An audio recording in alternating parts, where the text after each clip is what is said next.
Matud pa ni Apostol Juan, mga hinigugma, karon kita mao ang mga anak sa Dios, o kini wala makita maunsa unya kita. Apan kita nasayod, nga sa diha nga siya magpakita, kita may sama kaniya, kay kita makakita kaniya ingon nga siya. Ang inadlaw-adlaw nga pagkaon sa atong kalag, nga mabasa sa unang Juan 3, tudling 2. Niya ang paghulagway sa mga isina sa miaging yugto ning atong sugilanon.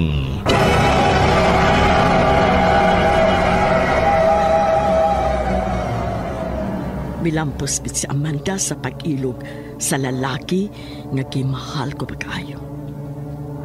Gihubog ni Amanda si Ramon dito sa kaugalingon nila ni Amanda.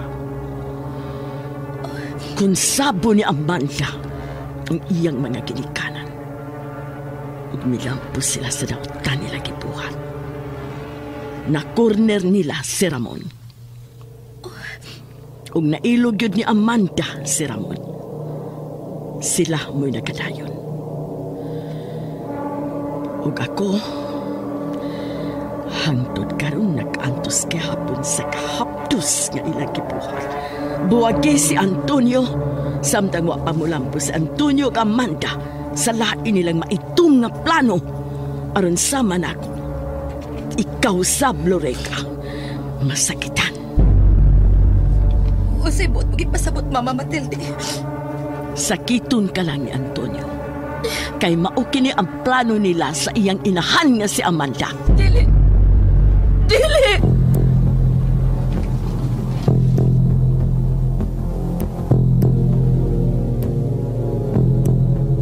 Ug karon atong ipadayon ang laing sumpay nining sugilanon. Ang mga kaliwa!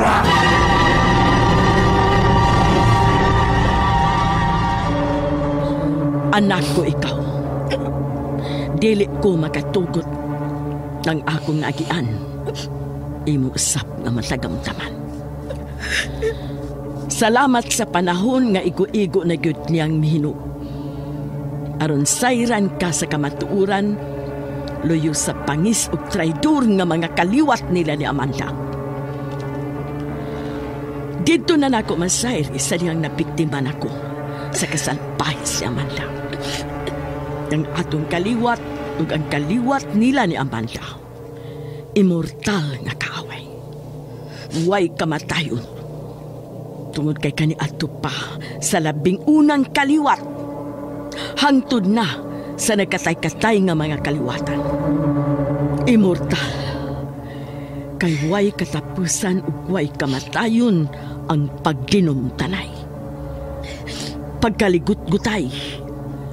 Way katapusan ug way kamatayon ang pagtinungluhay. Immortal nga magkaaway ang kaliwat sa mga krusipihos ug kaliwat sa mga ripultos, panuyaw ug dinomiya. Kaniadto pang magkumpetensyahay sa kinabuhi ug kompetensya sa kamatayon.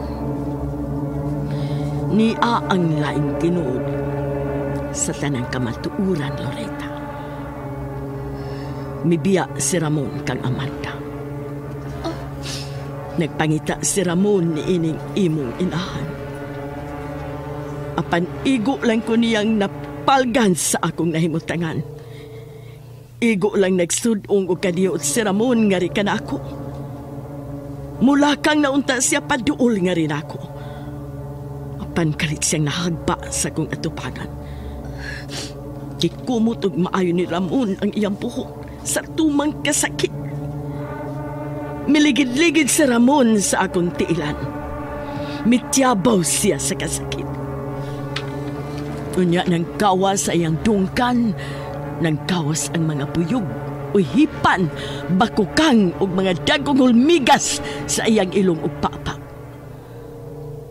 Nagatugo ang iyang mata. Dayon, kalitan siyang bikahi ug nagsika ang mga mata. Kay patay na. Gibarang gipaktol, giusik si Ramon ni Amanda. Bangis, salbay si Amanda. Ako pa'y kipahipos sa patayng lawas ni Ramon, nga siya manunta mo iasawa ni Ramon. Apan tungod sa dako kong kugma ni Ramon, kikalipay ko pag-ayo, nga ako mo'y nagpahimutang ni Ramon sa iyang pahuwayan.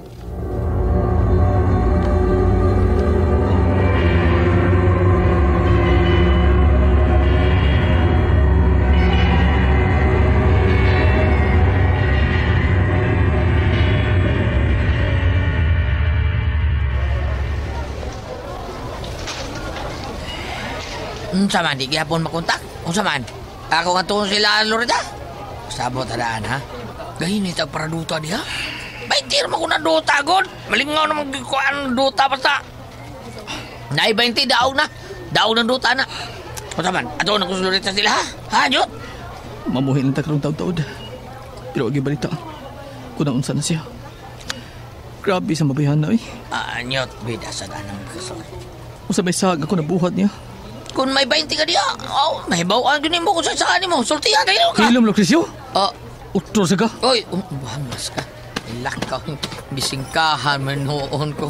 Naunsa, diaway mahinuon kong bisingkahan man ko. Sabad, nag-away sila si Loretta Tony? Hilong Dominic! Utro sa ka! Be. Bayad na ng noodles, be. Bayad! Bayad! Ikaw ba, Dominic, ba? Bida sa din mo. Bawa dyan na siya utang pirmi kwarta. Nya, muro din ta, muhatang sa ganoon. Undi akin sa mo bayad ani Lucrecio. May lain pang kabaw, ikaw eh.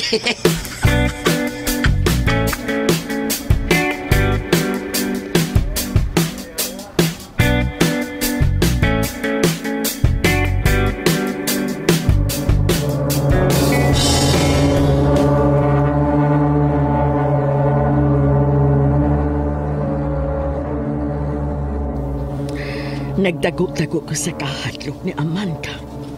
Kay nanganti siya nga lakip ako iyang pasyon pinaagi sa barang. Nahadiin-diin kong tago. Tungod kay wa na ko niya makita, ang iyang gipahimungtan mao ang akong inahan. Inanay nga nagkaluya ug nagkaluya ang akong inahan. Dihang nagpinal na kini, nananghid ko sa akong kapuyo nga mopauli ko. Ug naaptan pa nako ang akong inahan nga miisa sa iyang kamot nga nagkumkum. Murag nagpangita ang akong inahan nga kahatagan sa iyang gikumkum. Gikakus nako ang akong inahan. Ug gikuptan nako ang nagkumkum niyang kamot. Mihila ko nga nagsangpit sa iyangan. Gipugos ug buka sa akong inahan ang iyang mga mata. Ug unya mitan-aw nako. Ug iyang gipatuol ang akong bakpa. Ang nagkumkum niyang kamot. Ug iyang gihungit nga rin ako. Ug miingon, ikaw ang mapinlan. Ikaw ang mapadayon sa kimpuhaton sa atong mga kaliwat. Ug dayon namatay ang akong inahan.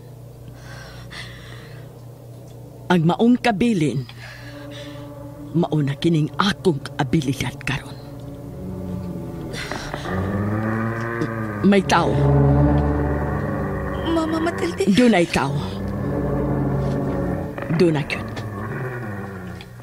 Ang mga kaliwat sa Crucipius de Nomea. Mama Matilde. Niya ang anak sa pangis o salpahis. Niya si Antonio.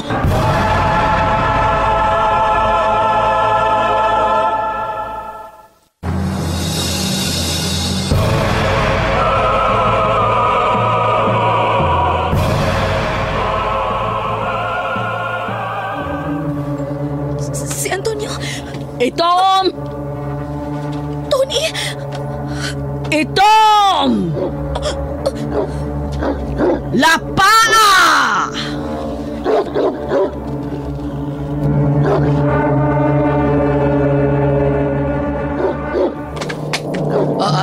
Yot. Asagla kang tagong iro nyo to. Dagan, Lucrecio, dagan! Oo, ikaw niya ito nyo. Ikaw Dagan, Lucrecio, dagan! Ano ako rin yung madagano na ito nyo, ha? Ano, papili ka niya?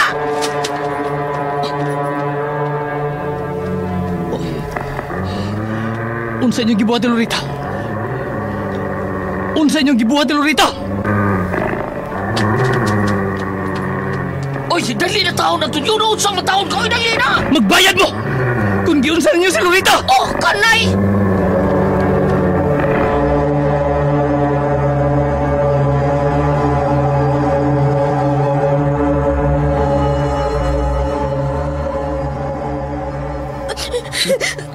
Isog kunuhay ang maong lalaki.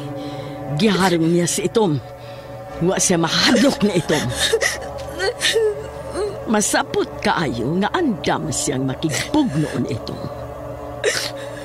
Isog kunuhay! Gusto kong matanaw niya, ma. Tuwa na siya. Balik kong lingkod. Tiwason gyud nimo ang pagpaminaw ang kamatuuran, Loretta.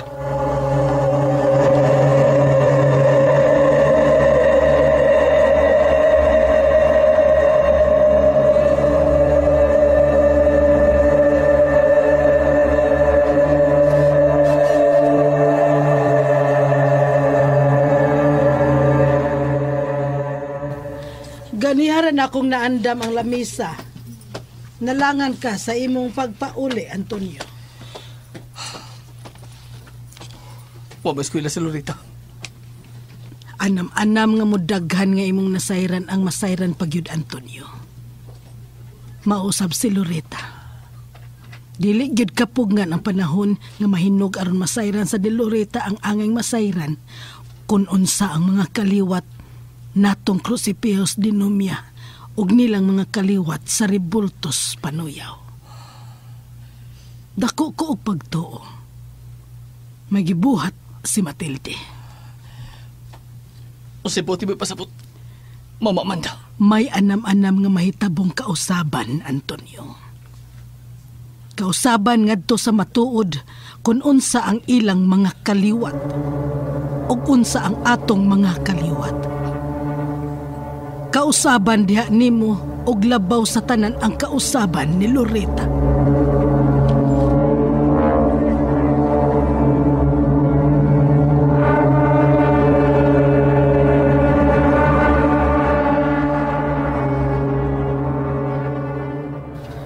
Ang matuod nga baruganan nga maoy mo padagan aron magpadayon kung unsay sumpay nga maoy masubli-subli sa kasaysayan sa atong mga kaliwat ug sa ilang mga kaliwat. Duway katapusan nga panagtigi ug pag-engkwentro sa pagsalig ug pagtuo sa tubig, unod, dugo ug kabukugan. Gikan pa kaniadto ug niya na sa panahon karon. Timan ikini, ibutang kini sa imong utok. Mulabay lang gihapon ko ug mulabay lang gihapon si Amanda. Ug ang mahabiling maginhawama o ikaw ug si Antonio aron ipadayon ang panagtigi ug engkwentro sa atong kaliwat batok sa ilang kaliwat. Mama Tilde, Nagkasinabot ba kita? wa ko'y nasabtan. Ikaw ang akong mabinlan. Way laing mabinlan. Ingon si Antonio usab mo ay mabinlan kay way laing mabinlan si Amanda. Aron sa laing henerasyon mahatagan gud og katumanan ug mahitabo gayud ang propesiya sa atong mga kaliwat batok sa ilang mga kaliwat. Ikaw ang laing henerasyon nga mopatuman. Si Antonio ang laing henerasyon nga mopatuman ngang atong mga kaliwat ug ilang mga kaliwat way kalinaw sa usag-usa. Way gugma sa usag-usa. Way katapusan ug way kamatayon ang patay sa ilang mga kaliwat batok sa atong mga kaliwat. Busa buwagi si Antonio. Unayon kag patay sa lalaki nga imong gimahal, Loretta.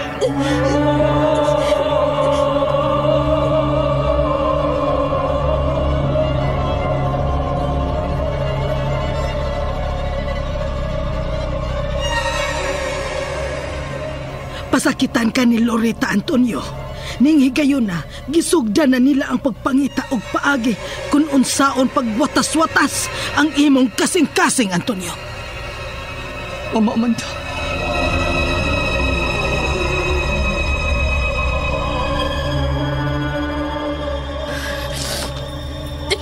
Muhila ka, mag-antos ka, sakiton ka, pinaagi ni Antonio. Kung unsay midangat ka nako, kung unsay pag-antos nga midangat ka nako, mauusab ang mahitabo nimo, Loretta. Mama Matilde.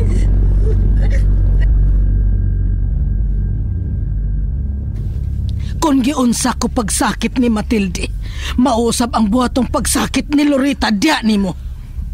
Mama Amanda. Pangandamdaan, nagsugod na sila si Antonio aron mahimo kang alaw.